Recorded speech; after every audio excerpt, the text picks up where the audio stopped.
भगवते विष्णवे नमः। ओम भगवते विष्णवे नमः। ओम सद्योजाताय नमः स्वाहा। ओम तत्पुरुषाय नमः स्वाहा।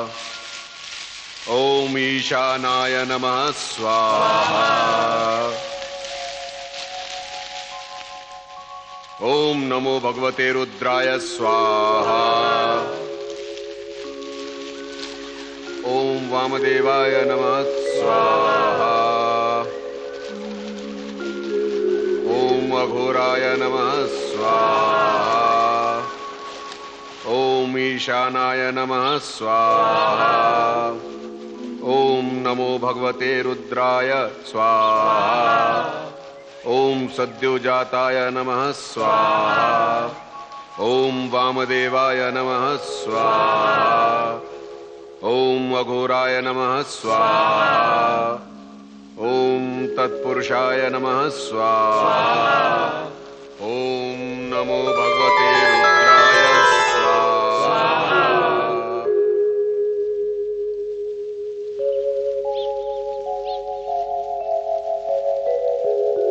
राजन, आपके द्वारा संकल्प की हुई सारी आहुतियां संपन्न हुई।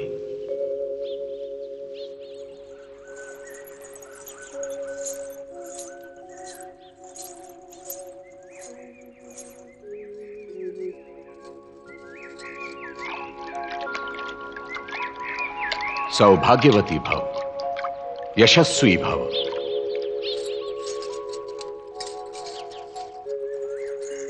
गुरुदेव, आपकी छत्र छाया में हमारे 99 अश्वमेध यज्ञ निर्विघ्न समाप्त हो गए हैं।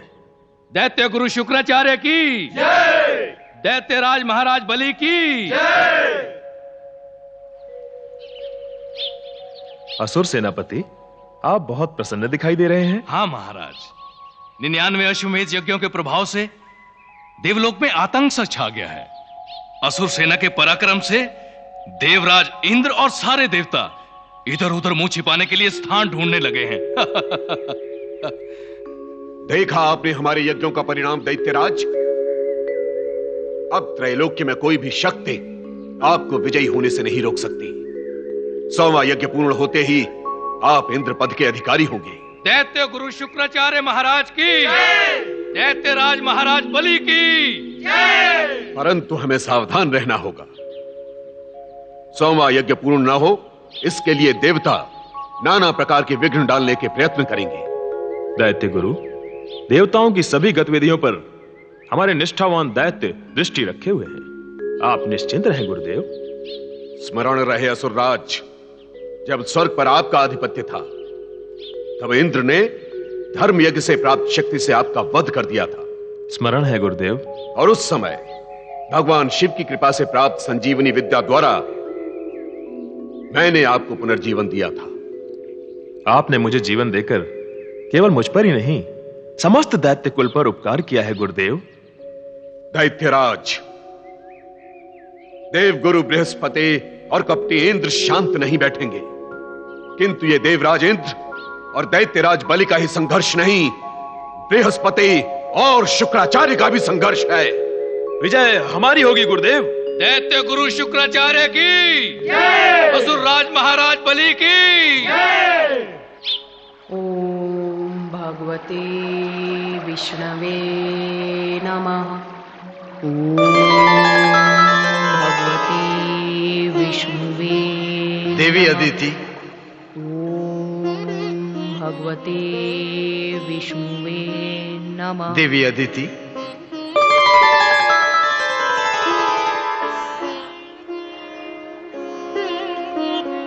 प्रभु, मैं धन्य हो गई प्रभु। मेरी आराधना सफल हो गई। आपने दर्शन देने की कृपा की। अब मेरी कामना पूर्ण कीजिए प्रभु। क्या कामना है तुम्हारी? आप तो सर्वज्ञ हैं, सर्वशक्तिमान हैं। दुष्ट दैत्यों ने स्वर्ग पर बार बार आक्रमण करके मेरे पुत्र इंद्र को त्रस्त और पराजित किया है। वे शुक्राचार्य की सहायता से देवताओं का सर्वनाश करने जा रहे हैं प्रभु। उनकी रक्षा कीजिए, उनकी रक्षा कीजिए प्रभु। हम ऐसा नहीं होने देंगे देवी अदिति। ऐसा हो रहा है भगवान, आप तो स्वयं जानते हैं। दैत्यराज बलि 100वां अश्वमेध यज्ञ प्रारंभ कर रहे हैं। इंद्र और देवताओं की प्रार्थना स्वीकार करके भगवान शिव ने हमें आदेश दिया था कि देवताओं पर आए हुए संकट का हम निवारण करें। अब आप मेरी प्रार्थना स्वीकार करके प्रभु कोई ऐसा उपाय कीजिए जिससे त्रिलोक पर विजय प्राप्त करने की बलि की ये अभिलाषा कभी पूर्ण न हो। यदि ऐसा नहीं हुआ तो मेरे पुत्र इंद्र पर आया ये संकट जाने क्या अनहोनी कर देगा। देवी अदिति, संभवतः भगवान शिव की यही इच्छा थी कि तुम इस अमृत तीर्थ पर तपस्या करके हमारा आह्वान करो। भक्तों की कामना पूर्ति करना हमारा परम कर्तव्य है। हमने निश्चय कर लिया है कि दैत्यों के बढ़ते हुए पराक्रम को रोकने और इंद्र को इसके प्रभाव से बचाने के लिए हमें अवतार धारण करना होगा। अवतार? भगवान, आप अवतार लेंगे? हां देवी अदिति, इस बार तुम हमारे अवतार की माता बनो। प्रभु श्री हरि, आप मेरे पुत्र बनकर प्रकट होंगे। मेरे पुत्र, आप मुझे माता का सम्मान देंगे। हां देवी, इसके अतिरिक्त देवताओं की रक्षा का और कोई मार्ग नहीं है। ये सुनकर मैं धन्य हो गई, मैं चिंता मुक्त हो गई भगवान। मैं आपके अवतार की माता बनूंगी। ये शुभ समय कब आएगा प्रभु? अब उसमें अधिक समय नहीं है देवी। धन्य हो भक्त वत्सल, धन्य हो। देवी अदिति, कश्यप ऋषि तक हमारा ये संदेश पहुंचा दो कि उन्हें हमारे आगामी अवतार के पिता होने का श्रेय प्राप्त होगा।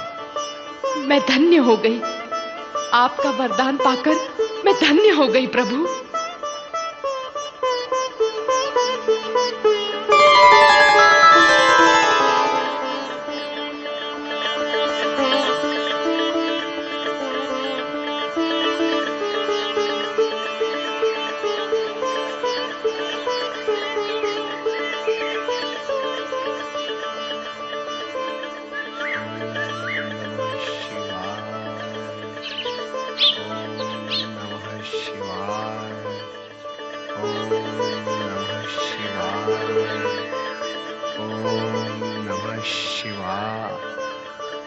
स्वामी के चरणों में वंदना। देवी अदिति, आप अमृत तीर्थ से आ गई? हाँ स्वामी, साधना सिद्ध हुई, कामना पूर्ण हो गई। स्पष्ट कहो देवी, क्या कह रहे हो तुम? हम कुछ समझ नहीं पाए। स्वामी, मैं इतने दिनों से आपके चरणों की सेवा कर रही हूं, आप अभी तक मुझे नहीं समझ पाए। निस्संदेह तुम सबसे अधिक मेरे समीप हो, किंतु देवी अदिति, परमपिता ब्रह्मदेव ने अपनी सृष्टि में एक सबसे रहस्यपूर्ण रचना की है, और वो है नारी। मैं 13 पत्नियों का पति हूं, परंतु आज तक किसी का रहस्य नहीं जान पाया। मेरे मुखमंडल की ओर ध्यान से देखिए स्वामी, सब कुछ आपकी समझ में आ जाएगा।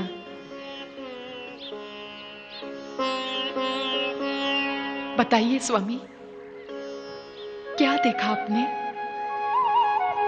एक नई आभा।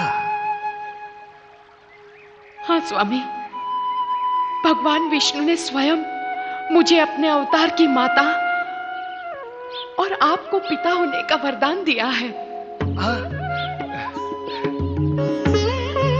हे प्रभु, हे कृपा निधान कमलापति, हमारे संन्यास जीवन की आपने साथ पूर्ण कर दी।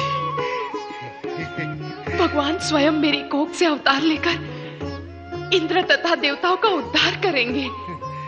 हमारे जैसा भाग्यशाली और कौन होगा अदिति, और कौन होगा? कितने करुणामय है आप, कितने दयालु है आप। हर हर महादेव। जय शिव शंकर। नारद का प्रणाम स्वीकार कीजिए प्रभु।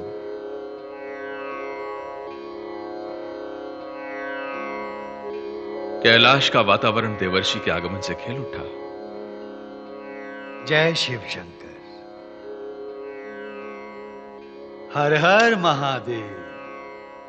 प्रभु, आप सर्वज्ञ हैं, सर्वगामी हैं, परमेश्वर हैं, जगत की हर नई घटना के साक्षी हैं आप।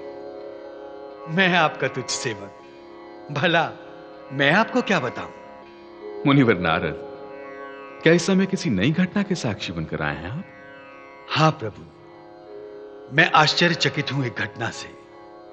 उसी के विषय में मेरे मन में नए नए प्रश्न उठ रहे हैं। अपने मन में उठ रहे प्रश्नों के समाधान के लिए आए हैं मुनिवर? और कहां जाऊं प्रभु, यही तो वो पावन तीर्थ है जहां मुझे हर प्रश्न का उत्तर मिलता है। मन को परम शांति मिलती है। ये बताइए प्रभु, भगवान विष्णु ने देवी अदिति की तपस्या से प्रसन्न होकर उनके उदर से जन्म लेने का वरदान क्यों दिया?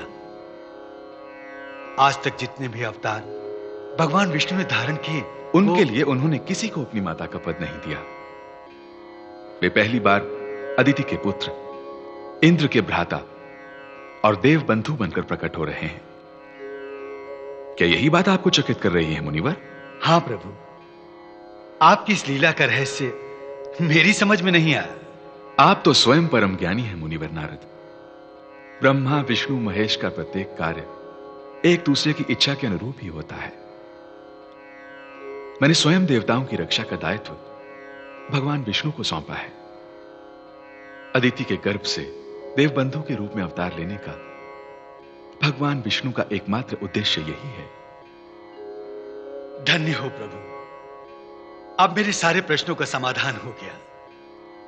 आपकी इस लीला का रहस्य तीनों लोकों में भला कौन जान सकता है? मन में उठी सारी जिज्ञासा पूर्ण हो गई। अब मैं देवी अदिति के पुत्र के रूप में भगवान के दर्शनों की प्रतीक्षा करूंगा। जय शिव शंकर। हर हर महादेव। हर हर महादेव। जय शिव शंकर।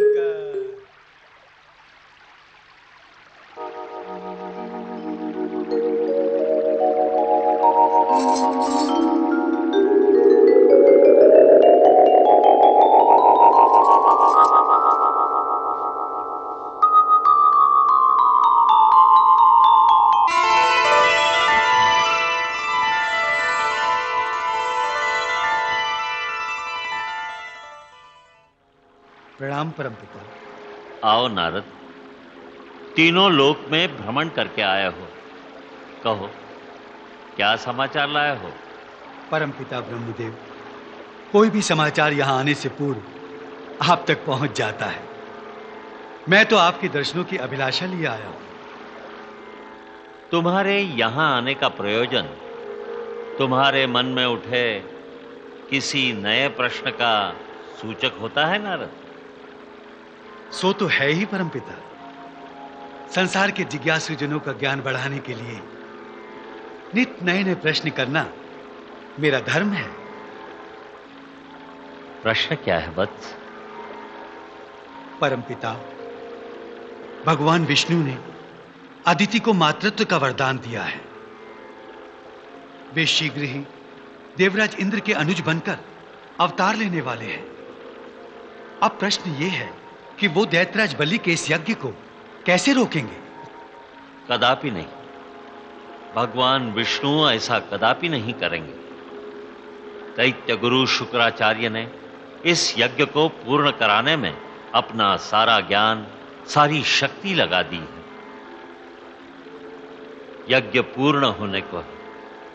यज्ञ रोकना इस अवतार का उद्देश्य भी नहीं होगा नारद। फिर भगवान विष्णु के इस अवतार का उद्देश्य क्या है परमपिता? यज्ञ पूर्ण होते ही दैत्यराज बलि सर्वशक्तिमान होकर स्वर्ग के सिंहासन पर विराजमान हो जाएंगे। भगवान शिव के संकेत पर ही यह विष्णु लीला हो रही है नारद। इस रहस्य को भगवान शिव शंकर ही जानते हैं। परमपिता, आप तो इस सृष्टि के रचयिता हैं। भला यह कैसे संभव है कि आप इस रहस्य की रचना को नहीं जानते? हां, यदि आप बताना ना चाहें तो ना बताइए, परंतु ये ना कहिए कि आप इस रहस्य को नहीं जानते। मेरी बात को अन्यथा न समझो नारद। भगवत शक्ति के हर रहस्य का उद्घाटन करना किसी के हित में नहीं है। बस इतना ही समझ लो कि अदिति के पुत्र के रूप में भगवान विष्णु प्रकट होने वाले हैं। धैर्यपूर्वक उनकी लीला की प्रतीक्षा करो और उनके दर्शन करके अपने जीवन को धन्य बना लो। नारायण नारायण नारायण नारायण।